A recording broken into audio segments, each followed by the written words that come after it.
think one of the most helpful things for me in this process and talking with you as you've been going through this in the last year or so, that I think will be helpful for other people who are hearing this maybe for the first time, is how you've been able to understand and articulate how your faith and how the gospel has even informed and shaped the decision that you've made. Can you talk a little bit about that and help people understand that?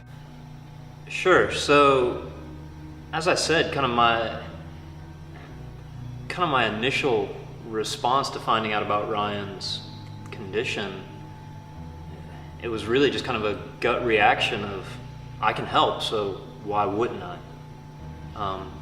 So I've actually, it wasn't like at the beginning, a very well thought out, like, oh, I have a theological reason to give this guy a kidney. It was more like, he needs it and I've got it. And so I've actually been able to think through and wrestle through those questions kind of in retrospect almost. And so as I've looked about and thought about the decisions that we've made, there's a couple things that have really stood out.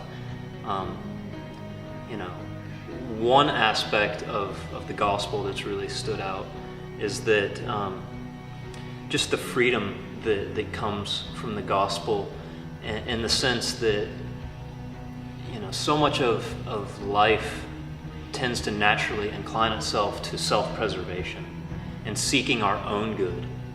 And as I look at the gospel and I see Jesus come and give himself as a ransom for many, and we continually see throughout the scriptures this portrayal of Jesus giving of himself freely, even at the great expense of his own life. I've really begun to think about that and realize that, in the gospel, I am now free to give my life as a ransom for others, and laying down my wants, my needs, my desires for the sake of others.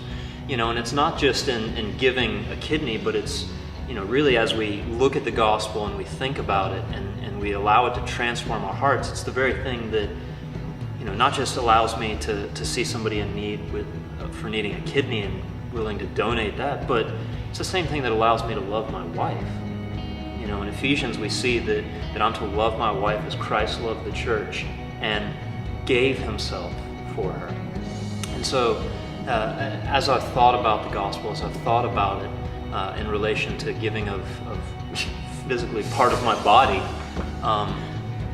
it's just the outworking, it's the freedom to do that without fear and for the sake of others, that my life is not my own.